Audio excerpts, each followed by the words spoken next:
নমস্কার বন্ধুরা, আজকে আমার ভ্লগটা শুরু করছি আমার রান্নাঘর থেকে। এখানে কুচানো পেঁয়াজ, গোল গোল করে কেটে রাখা আলু আর ভেজানো চাল দেখে নিশ্চয়ই আপনারা আন্দাজ করতেই পারছেন রান্নাঘরে এখন আমি কি করতে ব্যস্ত। আর এদিকে মাংসটাও সকালবেলায় ম্যারিনেট করে রেখে দিয়েছিলাম।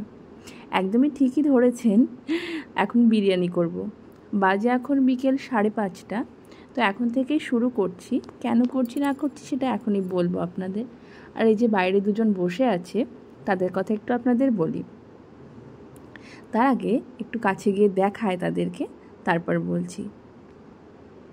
এই যে গেটের কাছে বসে আছে আমার শ্বশুরমশাই আর শাশুড়ি মা।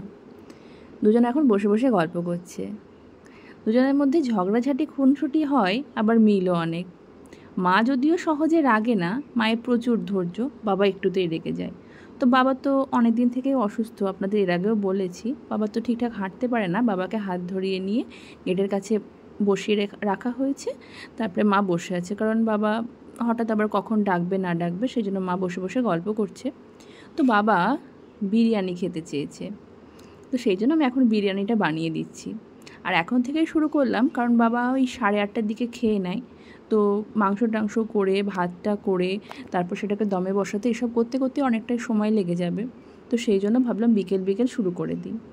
তো পেঁয়াজটা এখানে আমি বেরেস্তা করে নিচ্ছি। আর সবথেকে ভালো কথা, স্কুলে যাওয়ার আগে মাংসটা ম্যারিনেট করে রেখেছিলাম, দিয়ে ফ্রিজে রেখে দিয়েছিলাম। নাহলে তখন স্কুল থেকে বাড়ি ফিরবো 4টেই, মাংস ম্যারিনেট করে সেটা রান্না করতে করতে অনেকটাই দেরি হয়ে যাবে। আর অনেকক্ষণ ধরে মাংসটা ম্যারিনেট করে রাখলে তো সেটা খুব ভালো ভিতরে মশলাগুলোও যায় আর খুব ভালো সিদ্ধ হয়। সেটা তো অনেকে আপনারা জানেন যে না বিরিয়ানি করেন। তো যাই হোক, এদিকে আমার পেঁয়াজটা প্রায় ভাজা হয়ে গেছে বেরেস্তার জন্য। তো তেলের মধ্যে আজকে আমি ভীষণ সহজভাবে কীভাবে বিরিয়ানি হয় আপনারা দেখুন। খুব তাড়াতাড়িও হয়ে যায় আর ভীষণ সহজও হয়ে যায়। আমি এর আগে অনেকবার বিরিয়ানি বানিয়েছি। তো আর এর আগে যখন আমি ওই শ্যামনগরে গিয়েছিলাম বাবার বাড়িতে, তো সেখানে আমি 18 জনের বিরিয়ানি বানিয়েছি। ওই জন্য বিরিয়ানি বানাতে অতটাও ভয় লাগে না। কিছুটা বেরেস্তা তুলে এই মাংসটার সঙ্গে একটু মাখিয়ে নিলাম, এর ফলে কি হয়, বেশ ভালো লাগে খেতে। তো মাংসটা এখন আমি একটু কষে নিচ্ছি, আর আলুটাও সঙ্গে সঙ্গে দিয়ে দিচ্ছি। আলুটা তো ফার্স্টে ভেজে তুলে রেখেছিলাম, আর মাংসর সঙ্গে আলুটা সঙ্গে সঙ্গে দিলে পরে কি হয়, আলুটা খুব ভালো সিদ্ধ হয়ে যায়। মাংসটাও যখন কষা হয়ে যায়, আলুটাও প্রায় 70% সিদ্ধ হয়ে যায়। একটু ঢেকে ঢেকে মাংসটা কষবো, তাতে কি হবে, আলুটাও সিদ্ধ হয়ে যাবে আর দমে বসাবো বাদবাকি 30% হয়ে যায়। প্রথম যখন বিরিয়ানি করতাম ম্যাক্সিমাম দিনই দেখতাম যে নিচের দিকে যে আলুগুলো দিচ্ছি সেগুলো সিদ্ধ হচ্ছে, উপরের আলুগুলো সিদ্ধ হচ্ছে না। তারপর থেকে এখন কি করি, আমি ওই কাঁটা চামচ দিয়ে আলুগুলো একটু ছোট ছোট করে ফুটো করে নিই। আর এই কষার সময় কষার সময় আলুটা দিয়ে দিই, যার ফলে আলুটা অনেকটাই সিদ্ধ হয়ে যায়। আর ওদিকে আমার মাংস হয়ে গেছে, ওটা একটা জায়গায় ঢেলে রেখে এখন আমি কড়াইয়ে ভাতটা করে নিচ্ছি। ওই কতগুলো গরম মশলা, এলাচ, তারপরে গোলমরিচ, দারচিনি, লবঙ্গ, তেজপাতা আর জলে একটু লবণ দিয়ে জলটাকে একটু ফুটে গেলে পরে তারপরে আমি চালটা দিয়ে দেব।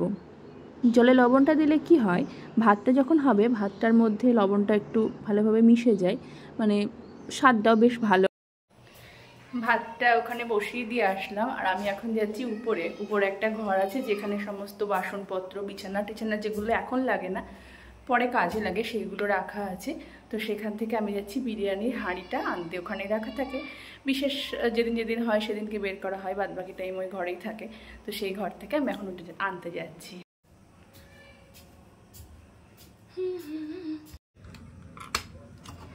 আমার জানলাটা না খুলে একদম পুরো শক্ত হয়ে গেছে। জানালাগুলো সব বন্ধ আছে, ওই জন্য ঘরটা প্রচণ্ড গরম, সেই জন্য আগে জানালাগুলো খুলে দিলাম, নাহলে এখানে বেশিক্ষণ দাঁড়ানো যাবে না। শীতকালে অবশ্যই এই ঘরটায় থাকতে বেশ আরাম লাগে।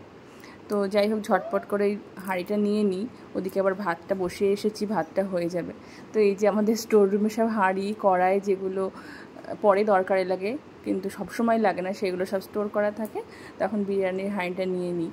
তো বিরিয়ানি মাঝে মধ্যেই হয় বলে ওই কিসে করব সেই জন্য একটা হাঁড়িই কিনে নিয়েছি। তো এই যে এইদিকে আমি একটা বাটিতে দুধ নিয়ে তার মধ্যে কেশর গুলে নিয়েছি, আর হাঁড়িতে প্রথমে একটু ঘি আর সাদা তেল খুব ভালো করে মাখিয়ে নিয়েছি যাতে ভাতগুলো হাঁড়ির সঙ্গে লেগে না যায়। তো অল্প সামান্য ভাত দিয়ে তারপরে মাংস আলুগুলো সব দিয়ে দিয়েছি আর একটু ঝোল দিয়েছি। আর এখানে গোলাপ জল আর কেওড়া জল অল্প অল্প করে দেব। তারপরে লেয়ারে পুরো ভাতটা যেটুকু আছে পুরোটাই দিয়ে দেবো, একটাই লেয়ার করব, আর তার উপরে ডিমগুলো দেবো। তো গোলাপ জল কেওড়া জল দিচ্ছি। আর আমি কি করি, বিরিয়ানি যখন মাংস ম্যারিনেট করেছিলাম তখন তো বিরিয়ানি মশলা দিয়েইছিলাম, আর এখানেও একটুখানি বিরিয়ানির মশলা দিয়ে দিই, যার ফলে কি হয় খুব সুন্দর গন্ধটাও আসে আর খেতেও ভালো লাগে। খুব সামান্য, খুব বেশি না, বেশি দিলে তো ভালো লাগবে না, খুব সামান্য বিরিয়ানির মশলা এই মাংসের সঙ্গে দিয়ে দিচ্ছি। তো পরের লেয়ারে ভাতটা দিয়ে দিলাম, আর যে ঝোলটুকু ছিল সেই ঝোলটা পুরোটা দিয়ে দিচ্ছি। এবারে যে বেরেস্তাগুলো আছে সেটা পুরোটা দিয়ে দেব, আর কেশর দেওয়া যে দুধটা সেটা পুরোটা দিয়ে দেব, আর একটু গোলাপ জল কেওড়া জল, আর উপরে ডিম দিয়ে তারপর এটাকে আটা দিয়ে মুখ বন্ধ করে দিলেই একদম রেডি হয়ে যাবে। তো আমি ফুড কালার বা আতর টাতর দিই না, কারণ খুব একটা গন্ধ তখন পছন্দ করবে কি করবে না বাড়ির লোক, সেই জন্য আমি কোনো দিনই আতরটা দিইনি, আর ফুড কালারও কোনো দিন দিইনি। ওই কেশরটা দিয়েই কাজ চালিয়ে দিই। আর কালার খুব একটা খারাপ হয় না, মানে দোকানের মতো অত হলুদও হয় না, কিন্তু মোটামুটি যা হয় হয়ে যায়। টেস্টটা হয় কিন্তু ওই কালারটা আসে না। ফুড কালারটা দিলে হয়তো সেই কালারটা আসতো। তো যাই হোক, তো ঝটপট করে এখন বসিয়ে দিই, বাজে এখন 6:45 মতো, ওই 45 মিনিট মতো দমে বসাবো, তাহলেই হয়ে যাবে।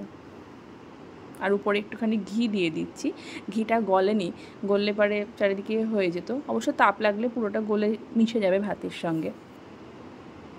গ্যাসের উপরে একটা তাওয়া দিয়েছিলাম, তারপরে হাঁড়িটা বসিয়েছিলাম। তো প্রথমে 2 মিনিট মতো একদম ফুল এতে দিয়েছিলাম, গ্যাসটা ফুলে ছিল, তারপরে একদম কমিয়ে দিয়েছিলাম। তো তারপরে 45 মিনিট হওয়ার পরে একটু গ্যাসটা বন্ধ করে রেখে দিয়েছিলাম। তো এই যে এখানে আমার বিরিয়ানি একদম রেডি। লাস্ট 1 মাস আগে বাবার সেকেন্ড কেমো নেওয়ার সময় একটা সেরিব্রাল অ্যাটাক হয়েছিল, সে তখন থেকে বাবা নিজে হাতে খেতে পারে না, ওই জন্য মা বাবাকে খাইয়ে দেয়, এখন বাবাকে খাইয়ে দিচ্ছে মা। কি খাচ্ছে বলো তো? বিরিয়ানি কেমন হচ্ছে? বিরিয়ানি ভালো হয়েছে, ভালো হয়েছে। তো মা বাবাকে খাইয়ে দিক, আর আমিও ভিডিওটা এই অবধি রাখি। আজকে আমার বিরিয়ানি স্পেশাল ব্লগটা আপনাদের কেমন লাগলো কমেন্ট করে অবশ্যই জানাবেন। ভালো লাগলে একটা লাইক করে দেবেন, আর আমার চ্যানেলটা সাবস্ক্রাইব করে দেবেন। সবাইকে অসংখ্য ধন্যবাদ।